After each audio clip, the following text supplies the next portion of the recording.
Hey guys, Wade Willis here for Wade's Weeb Reviews, breaking down the newest Higurashi episode. This is episode 10 of the Go series, and this is part 2 of the Cursed Deceiving arc. Now, this episode to me was one of the strongest episodes of Go so far. I truly felt horrible for Satoko virtually through the whole episode. It was incredibly sad just seeing her after even just her spending one day, I believe it was only one day at that point, with her uncle Tepe, and her heart, you could just see like the soul was already sucked out of her. Like the fun, happy, like playful, sassy Satoko, she was just gone. And we saw the shell of her left because of that horrible person that is living with her. And overall, guys, I'm going to break down this episode as a whole, go through some key points, some important things that I thought that happened, and then I'm going to go into theories and predictions that like I've come up with or that some of you have commented in some of my other videos and kind of discuss those. So I'll let you guys know when I get into the spoiler territory because I will be talking about things that have happened in Go that or in the original that haven't happened yet, and stuff like that that could spoil what might happen in the future. So one of the really important things I thought in this episode is that we actually did get one of those flashbacks of Keiichi. He was killing Satoko's uncle, or was about to do it.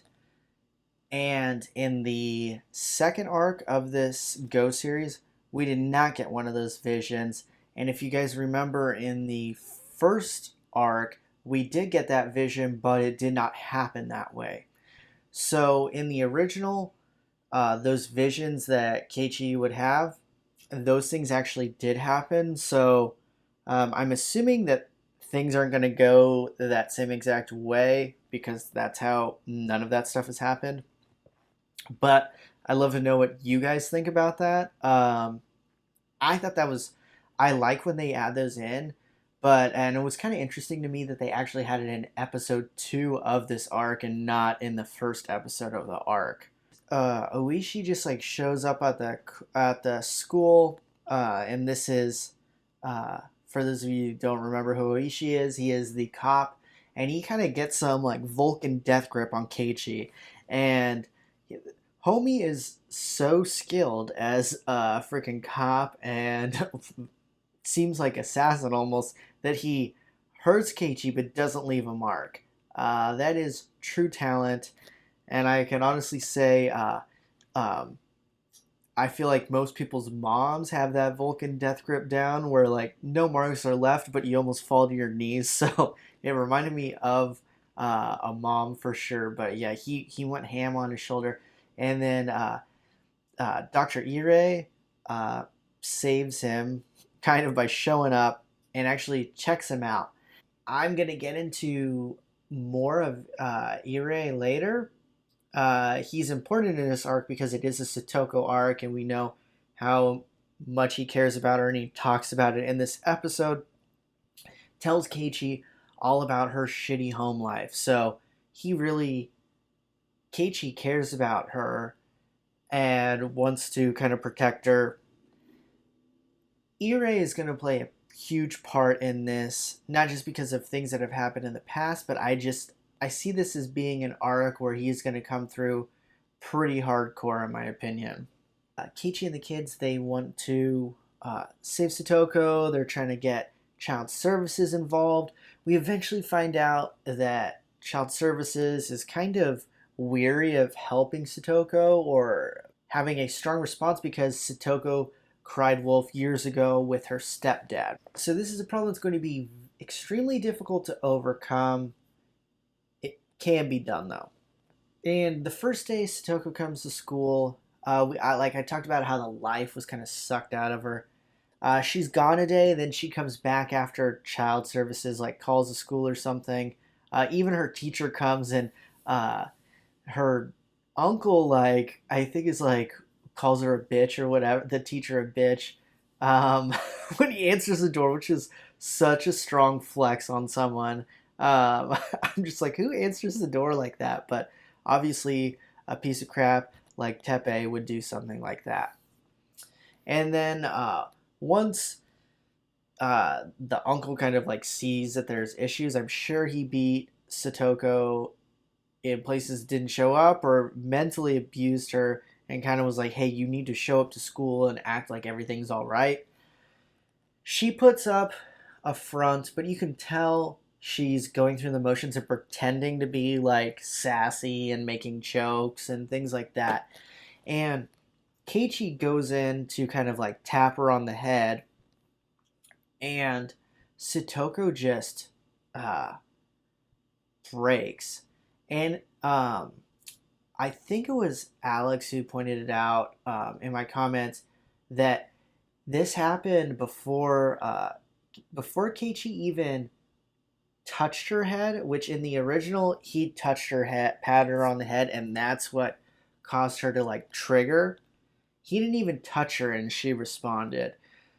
And I think that is significant in a few ways.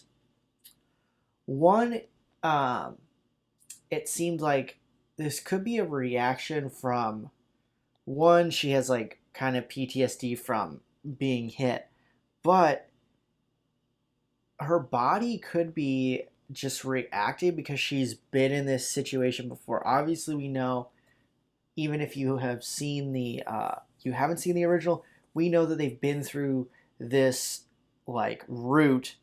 Um, we know that they've been through this month over 100 times.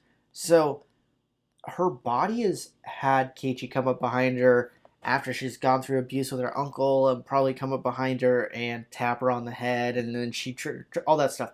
So I think that it could be that her body's just responding faster um, because it's conditioned to have that response not only from someone coming behind and moving their head towards you, but also Keiichi doing that. And she's been through this before in the original. Someone commented thinking that she might be faking it, and this is like a whole thing, and she forced herself to do that. Um, I thought that was an interesting idea. I think it was Lambda. I can't remember the person's name in my comments, but they came up with that idea.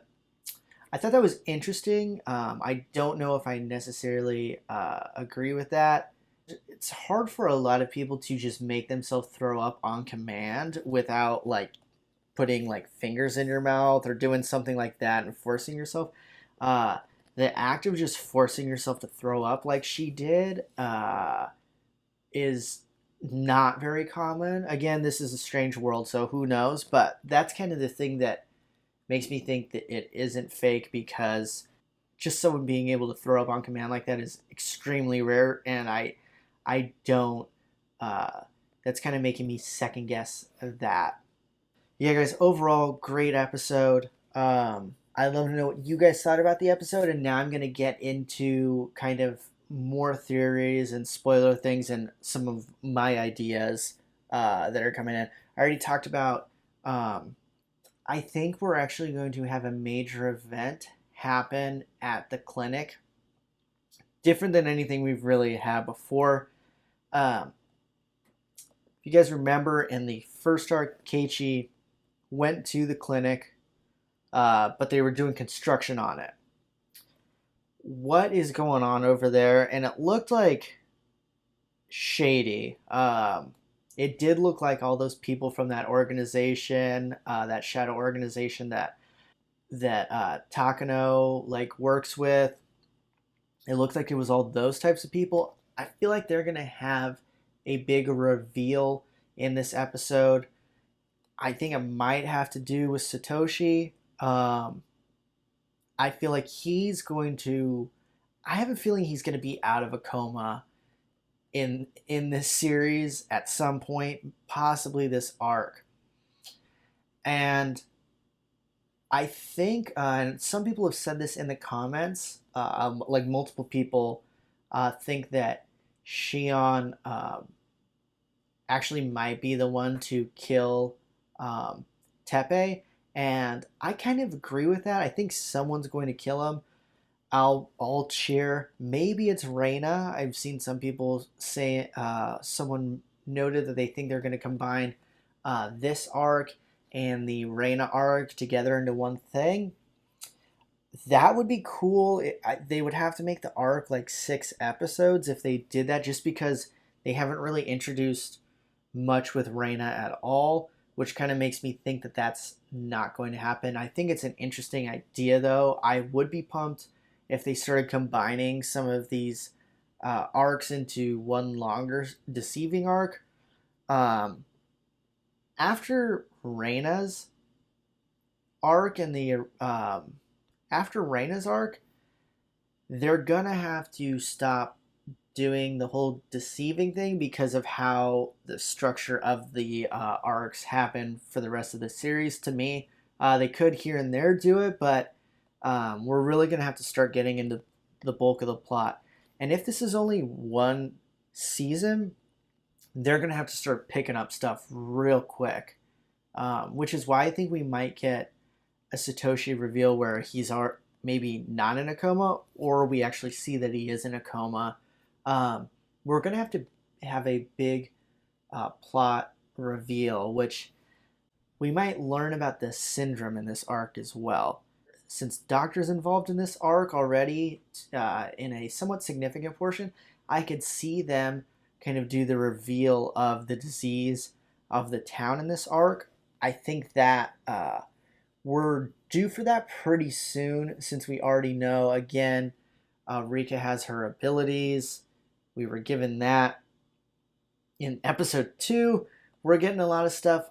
I feel like we're going to get another major world reveal for the new people this arc for sure, and I think it's Satoshi or the disease reveal, maybe both at the same time. And I feel like we're gonna have to see a major move by Rika in this. We know that she really loves Satoko. She loves all of her friends, but Satoko for sure holds a really special place in her heart. And I started to see last arc, we started to see a darker side of her revealed that we didn't really see in the originals. And I know some people have talked about uh, different things where she is revealed to have like a little bit of a darker side. But I think we're gonna really see that probably in this arc. I wouldn't be surprised if we see her go a little bit crazy. Maybe even she's the one that kills Tepe. I've seen someone write that in the comments too, and that would make sense. I kind of have a feeling Shion is gonna do it because we've seen her act way closer to Satoko than she did in the original. So I think that is a major difference, and it's going to pay off. But who knows? Maybe Rika will wreak some havoc. She needs to do something. She's kind of just sitting around and kind of pulling little strings here or there, but isn't making any big moves. So, but yeah, I'd love to know what you guys think with your predictions. Again, everyone's doing a good job in this in my stuff, not just putting the spoiler right in the comments first line. Leave some spaces and returns, and give me your theories. We've been having some really good discussions in my comments, and let's keep it going. And guys, if you haven't already subscribed to my channel, please do. Doing a ton of Higurashi stuff, these live reactions, deeper analysis like this, and then I'm going to be doing some playthroughs of visual novels as well. And if you like this video, please leave a like.